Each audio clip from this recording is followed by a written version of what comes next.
На родину, потому что именно в этом дворце спорта здесь я начинал, я учился фигурному катанию. Именно по этим улочкам бегал из школы сюда во дворец. А какая у нас набережная, а, Самара? Да?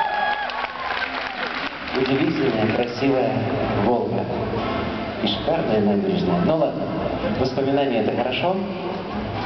Мы продолжаем. Очень много программ и историй было придумано в нашем новом проекте «Ледниковый период» в кубках профессионалов. И мне нравится то, что мы старались не повторяться. Мы старались всегда делать что-то новое.